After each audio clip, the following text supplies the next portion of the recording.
రైతు సాధికార సంస్థ వారు ఇచ్చిన బుక్‌లో ఉన్న కషాయాలు తయారు చేయడమే కాకుండా, ఆ కషాయాల్లో వాల్యూ మెడిసిన్ పెంచుకుంటూ, మనం క్వాలిటీగా తయారు చేసి రైతులకి ఇవ్వటమే కాదు. అంటే కషాయం మీకు పని చేసిందా లేదా అన్న అబ్జర్వేషన్ కూడా తీసుకుంటున్నామండి.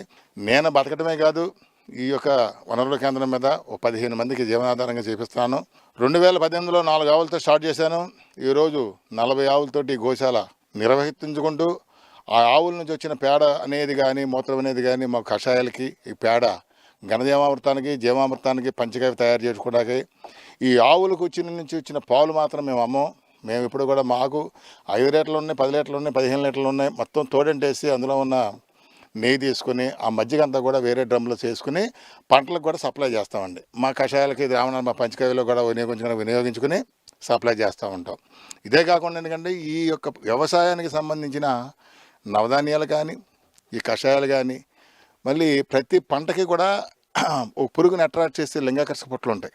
అవి కూడా నా దగ్గర అవైలబుల్గా అందుబాటులోనే మేము ఉంచడం జరిగిందండి.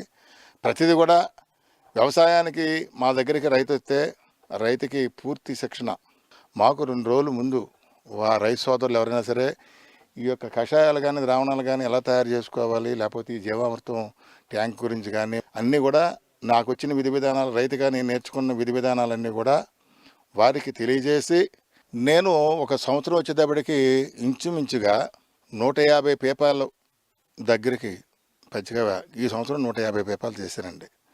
అంటే ప్రతి సంవత్సరం కూడా నాకు 30% గ్రోత్. అంటే ఇటు రైతుల్లో 30% పెరుగుతారు. నాకు చేసే ఇప్పుడు 30,000 లీటర్లు 150 పేపాలు చేశానండి. 30,000 లీటర్లు. వచ్చే సంవత్సరం ఏంటంటే ఇంచుమించుగా 200 పేపాకి వెళ్ళిపోద్ది. కోడిగుడ్డు నిమ్మరసం ద్రావణం ఉంది. దాదాపు 20 పేపాలు తయారు చేస్తానండి. చేపల వేస్ట్తో తయారు చేసే చేప బెల్లం ద్రావణం ఉంది. అది కూడా ఇంచుమించుగా ఒక 10 ఇప్పుడు ఈ సీజన్ 10 పేపాలు తయారు చేస్తాం.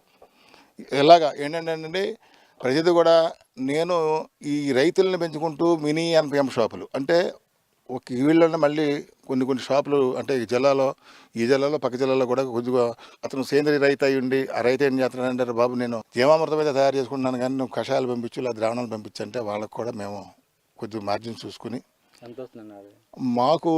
నాకు ఏంటంటే మెయింటెనెన్స్ ఈ యొక్క సీజన్ మొత్తానికి కూడా నాకు ఇక్కడున్న ఎప్పుడు కూడా 360 రోజులు కూడా నాకు 80 గంటలు పనిచేస్తారు సార్.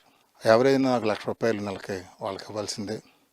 వాళ్ళకి పోను నాకు మ్యాక్సిమం ఒక గెజిటెడ్ ఆఫీసర్స్కి ఎంత వస్తుందో నాకు ఎంత వస్తుంది సార్. అంటే అంతకన్నా ఎక్కువ నేను చెప్పుకోకూడదు సార్. ఎందుకంటే మీరు చూస్తున్నారు కనుక చెప్తున్నాను.